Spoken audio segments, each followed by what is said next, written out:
வணக்கம். தந்தையின் பாட்காஸ்ட் செய்திகளை வாசிப்பது பார்த்திபன். முதலில் தலைப்புச் செய்திகள். குலசேகரப்பட்டினம் தசரா விழாவில் சூரசம்ஹாரம் கோலாகலம். மகிஷாசுரனை வதம் செய்த முத்தாரம்மனுக்கு கடற்கரையில் அபிஷேகம். லட்சக்கணக்கான பக்தர்கள் வழிபாடு. டெல்லியில் நடைபெற்ற தசரா விழாவில் ராமாயண நாடகத்தை தொடங்கி வைத்து கண்டு ரசித்தார் பிரதமர் மோடி. ராமர் சீதை வேடமிட்டவர்களுக்கு பூஜை செய்து ராவணனின் உருவ பொம்மைக்கு தீ வைத்தார். வேலை நிறுத்தம் வாபஸ் பெறப்பட்ட நிலையில் ஆம்னி பேருந்துகள் கட்டணம் கிடுகிடு உயர்வு. கட்டண உயர்வை கட்டுப்படுத்த தமிழக அரசு நடவடிக்கை எடுக்க வேண்டும் என பயணிகள் வேண்டுகோள். திமுக அரசு அமையும் போதெல்லாம் விடுதலை வீரர்களின் புகழ் திக்கெட்டும் போற்றப்படுகிறது. சுதந்திர போராட்ட வீரர்களின் புகழ் மறைக்கப்படுவதாக ஆளுநர் தெரிவித்திருந்த நிலையில் முதலமைச்சர் மு.க.ஸ்டாலின் கருத்து. பாஜக கூட்டணியில் இருந்து அதிமுக விலகிய பின்னரும் தொடர்ந்து விமர்சனம் செய்கிறார் முதலமைச்சர் மு.க.ஸ்டாலின்.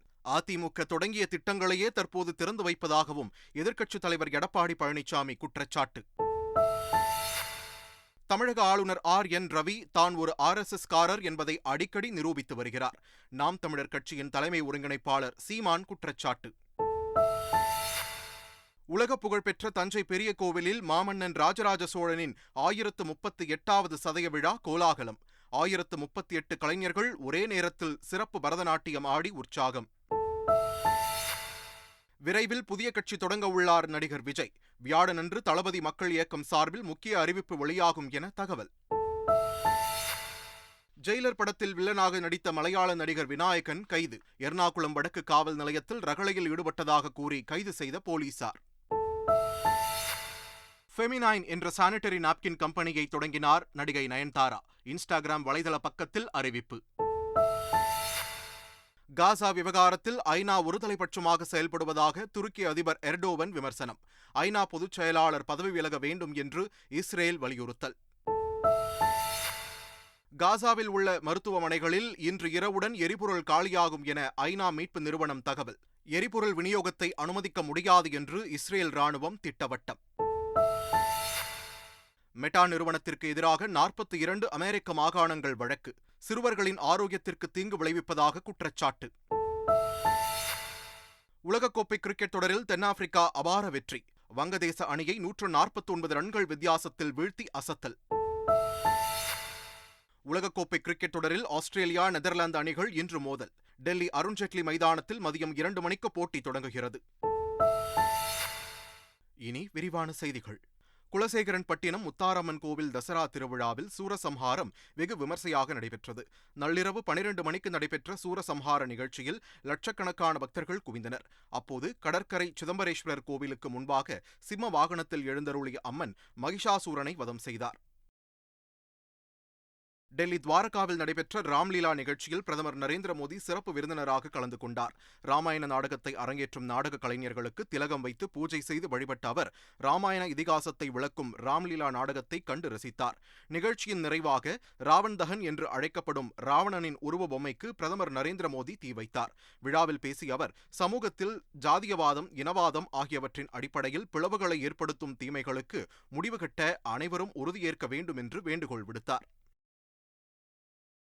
வேலை நிறுத்தம் வாபஸ் பெறப்பட்ட நிலையில் ஆம்னி பேருந்துகளில் கட்டணம் கிடுகிடுவென உயர்ந்தது. சென்னையில் இருந்து திருச்சிக்கு அதிகபட்ச கட்டணமாக 2430 ரூபாயாகவும், சென்னையிலிருந்து மதுரைக்கு அதிகபட்ச கட்டணம் 3070 ரூபாயாகவும் நிர்ணயம் செய்யப்பட்டது. அதே நேரத்தில் கட்டண உயர்வை கட்டுப்படுத்த தமிழக அரசு நடவடிக்கை எடுக்க வேண்டும் என்று வேண்டுகோள் விடுத்துள்ளனர். மருதுபாண்டியர் நினைவு தினத்தையொட்டி முதலமைச்சர் மு.க.ஸ்டாலின் பதிவிட்டுள்ள சமூக வலைதள பதிவில் தமிழ் நிலத்தின் உரிமைகளை காக்க தங்கள் உயிரையும் துச்சமென நினைத்த மானமறவர் மருதிருவரின் புகழ் ஓங்குக என்று குறிப்பிட்டுள்ளார். திமுக அரசு அமையும் போதெல்லாம் விடுதலை வீரர்களின் புகழ் திக்கெட்டும் போற்றப்படுகிறது என்றும் கூறியுள்ளார். நஞ்சு தோய்ந்த எண்ணங்களோடு நயமாக பேசும் திடீர் குபீர் நாட்டுப்பற்றாளர்களின் வரலாற்றை தேசத்தந்தை காந்தியாரின் இறுதி நாட்கள் சொல்லும் என்று சாடியுள்ள முதலமைச்சர் மு.க.ஸ்டாலின் அந்த கோட்சே கூட்டத்தை தான் மகாகவி பாரதியார் நடிப்பு சுதேசிகள் என்று பாடினார் என்றும் கூறியுள்ளார்.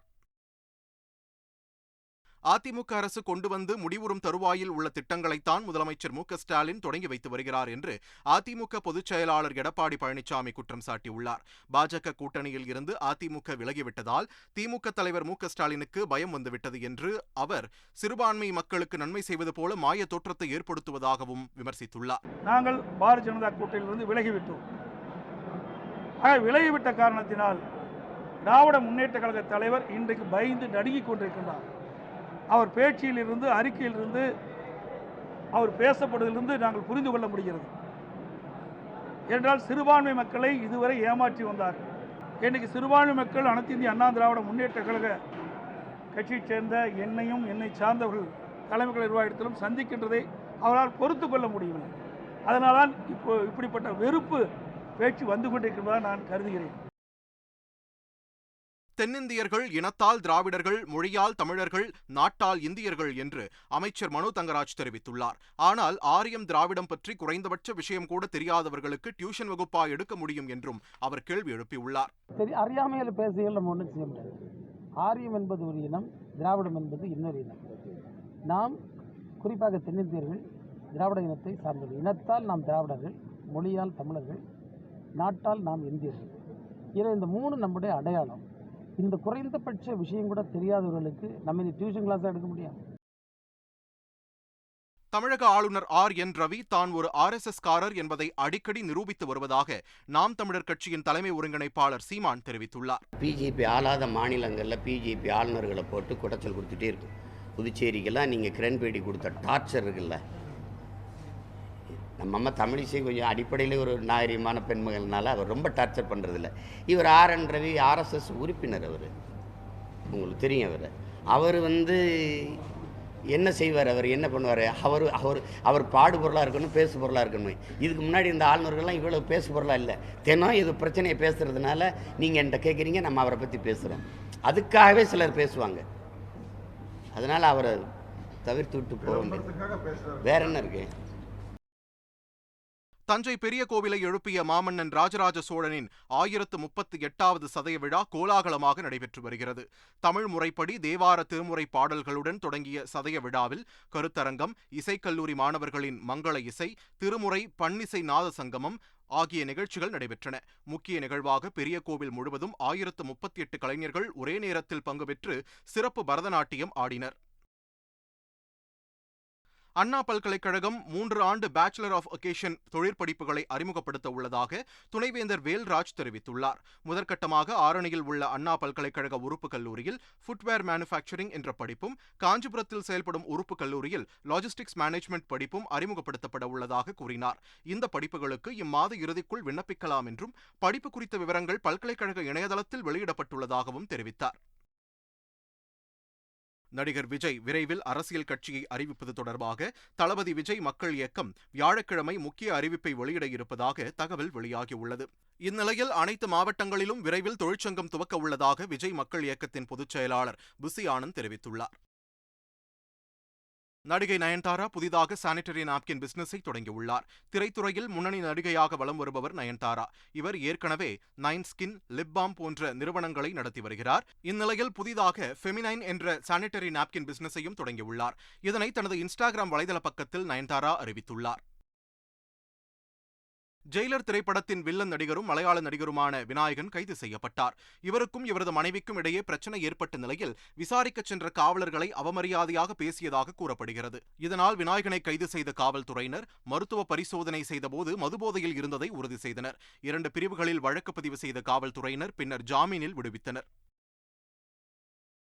இஸ்ரேல் ராணுவம் நடத்திய தாக்குதலில் கடந்த 24 மணி நேரத்தில் 800 பாலஸ்தீனியர்கள் கொல்லப்பட்டுள்ளதாக பாலஸ்தீன அதிபர் மெஹ்மூத் அப்பாஸ் குற்றம் சாட்டியுள்ளார். காசாவில் காட்டுமிராண்டித்தனமாக வான்வழி தாக்குதல்களை நடத்தி அப்பாவி மக்களை இஸ்ரேல் கொன்று குவிப்பதாக தெரிவித்துள்ள அவர், காசா மீதான படையெடுப்பை கைவிட வேண்டும் என்றும், போர் நிறுத்தம் அறிவிக்க வேண்டும் என்றும் கேட்டுக் கொண்டுள்ளார். இஸ்ரேல் விவகாரம் தொடர்பாக ஐநா பாதுகாப்பு அவையில் எடுக்க அமெரிக்கா கொண்டு வந்துள்ள வரைவு அறிக்கையை ரஷ்யா நிராகரித்துள்ளது. ஐநாவுக்கான ரஷ்ய பிரதிநிதி வேஸ்லி நெபுன்ஷியா பேசுகையில், போர் நிறுத்தத்தை ஐநா வலியுறுத்த வேண்டும் என்று உலகம் முழுவதும் உள்ள மக்கள் வலியுறுத்துவதாக கூறினார். ஆனால் அமெரிக்கா கொண்டு வந்துள்ள வரைவு அறிக்கையில் போர் நிறுத்தம் குறித்து இல்லை என்றும் விளக்கமளித்தார். காசாவில் உள்ள மருத்துவமனைகளில் இன்று இரவு வரை பயன்படுத்தும் அளவுக்கு மட்டுமே எரிபொருள் இருப்பதாக ஐநாவின் மீட்பு மற்றும் நிவாரண அமைப்பு தெரிவித்துள்ளது. உடனடியாக எரிபொருள் கிடைக்காவிட்டால் அனைத்து மருத்துவமனைகளும் செயல்படாமல் முடங்கும் ஆபத்து இருப்பதாக எக்ஸ் தளத்தில் பதிவிட்டு எச்சரித்துள்ளது. ஆனால் ஹமாஸ் அமைப்பிடம் 5 லட்சம் லிட்டருக்கும் அதிகமாக எரிபொருள் இருப்பதாகவும் எரிபொருள் கிடைக்குமா என்று ஹமாஸிடம் கேளுங்கள் என்றும் இஸ்ரேல் பதிலளித்துள்ளது. மேலும் காசாவுக்குள் எரிபொருள் விநியோகத்தை எந்த வழியிலும் அனுமதிக்க முடியாது என்றும் இஸ்ரேல் ராணுவம் திட்டவட்டமாக தெரிவித்துள்ளது. இஸ்ரேல் மீதான ஹமாஸ் அமைப்பின் தாக்குதல் குறித்து ஆண்டனியோ குட்டெரஸ் வெளியிட்டுள்ள அறிக்கை அதிர்ச்சி அளிப்பதாக ஐநாவுக்கான இஸ்ரேல் பிரதிநிதி கிலட் எர்டன் தெரிவித்துள்ளார். பெண்கள், குழந்தைகளை கொன்று குவிப்போரின் பிரச்சாரத்திற்கு ஐநா பொதுச் செயலாளர் ஆண்டனியோ குட்டெரஸ் புரிந்துணர்வு காட்டுவதாக குற்றம் சாட்டியதோடு ஐநாவை வழிநடத்தும் தகுதி அவருக்கு இல்லை என்றும் அவர் பதவி விலக வேண்டும் என்றும் வலியுறுத்தியுள்ளார். காசா விவகாரத்தில் ஐநா ஒருதலைபட்சமாக செயல்படுவதாக துருக்கி அதிபர் தைப் எர்டோவன் குற்றம் சாட்டியுள்ளார். போர் நிறுத்தத்தை வலியுறுத்தாமல் பிரச்சனையை மேலும் ஆழப்படுத்துவதாகவும் அவர் விமர்சித்துள்ளார். இஸ்ரேலின் கட்டுப்பாடற்ற தாக்குதலால் பொதுமக்கள் பாதிக்கப்பட்டுள்ள நிலையில் அதனை தடுக்க பன்னாட்டு சமூகம் குரல் கொடுக்கவில்லை என்றும் அவர் வேதனை தெரிவித்துள்ளார்.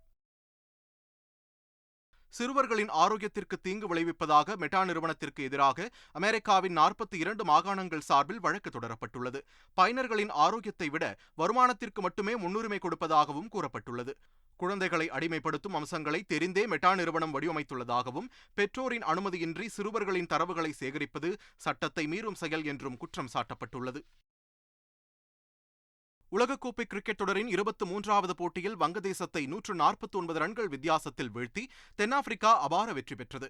மும்பை வான்கடே மைதானத்தில் நடைபெற்ற போட்டியில் டாஸ் வென்று பேட்டிங்கை தேர்வு செய்த தென்னாப்பிரிக்கா 50 ஓவர்கள் முடிவில் தென்னாப்பிரிக்கா 5 விக்கெட்டுகள் இழப்பிற்கு 382 ரன்கள் குவித்தது. பின்னர் ஆடிய வங்கதேச அணி 46.4 ஓவர்களில் 233 ரன்களுக்கு அனைத்து விக்கெட்டுகளையும் இழந்தது. இதன் மூலம் 149 ரன்கள் வித்தியாசத்தில் வென்ற தென்னாப்பிரிக்கா 4வது வெற்றியை பதிவு செய்தது. உலகக்கோப்பை கிரிக்கெட் தொடரின் இன்றைய போட்டியில் ஆஸ்திரேலியா, நெதர்லாந்து அணிகள் மோத உள்ளன. டெல்லியில் உள்ள அருண்ஜேட்லி மைதானத்தில் மதியம் 2 மணிக்கு இந்த போட்டி தொடங்க உள்ளது. புள்ளிப்பட்டியலில் 4வது இடத்தில் இருக்கும் ஆஸ்திரேலிய அணி அடுத்த வெற்றிக்கு இலக்கு வைக்கும் என்றும், லீக் போட்டியில் தென்னாப்பிரிக்காவிற்கு அதிர்ச்சி அளித்த நெதர்லாந்து ஆஸ்திரேலியாவிற்கும் அதிர்ச்சி அளிக்க ஆர்வம் காட்டும் என்றும் எதிர்பார்க்கப்படுகிறது. மீண்டும் தலைப்புச் செய்திகள். குலசேகரப்பட்டினம் தசரா விழாவில் சூரசம்ஹாரம், கோலாகலம். மகிஷாசுரனை வதம் செய்த முத்தாரம்மனுக்கு கடற்கரையில் அபிஷேகம். லட்சக்கணக்கான பக்தர்கள் வழிபாடு. டெல்லியில் நடைபெற்ற தசரா விழாவில் ராமாயண நாடகத்தை தொடங்கி வைத்து கண்டு ரசித்தார் பிரதமர் மோடி.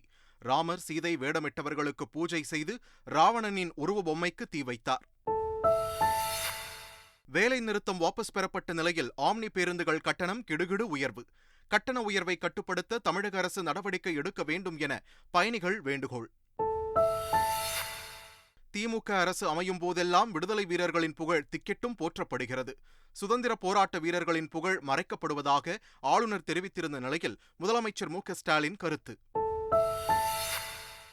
பாஜக கூட்டணியில் இருந்து அதிமுக விலகிய பின்னரும் தொடர்ந்து விமர்சனம் செய்கிறார் முதலமைச்சர் மு.க.ஸ்டாலின். அதிமுக தொடங்கிய திட்டங்களையே தற்போது திறந்து வைப்பதாகவும் எதிர்க்கட்சித் தலைவர் எடப்பாடி பழனிசாமி குற்றச்சாட்டு. தமிழக ஆளுநர் ஆர்.என். ரவி தான் ஒரு RSS-காரர் என்பதை அடிக்கடி நிரூபித்து வருகிறார். நாம் தமிழர் கட்சியின் தலைமை ஒருங்கிணைப்பாளர் சீமான் குற்றச்சாட்டு. உலக புகழ்பெற்ற தஞ்சை பெரிய கோவிலில் மாமன்னன் ராஜராஜ சோழனின் 1038வது சதய விழா கோலாகலம். 1038 கலைஞர்கள் ஒரே நேரத்தில் சிறப்பு பரதநாட்டியம் ஆடி உற்சாகம். விரைவில் புதிய கட்சி தொடங்க உள்ளார் நடிகர் விஜய். வியாழனன்று தளபதி மக்கள் இயக்கம் சார்பில் முக்கிய அறிவிப்பு வெளியாகும் என தகவல். ஜெயிலர் படத்தில் வில்லனாக நடித்த மலையாள நடிகர் விநாயகன் கைது. எர்ணாகுளம் வடக்கு காவல் நிலையத்தில் ரகளையில் ஈடுபட்டதாக கூறி கைது செய்த போலீசார்.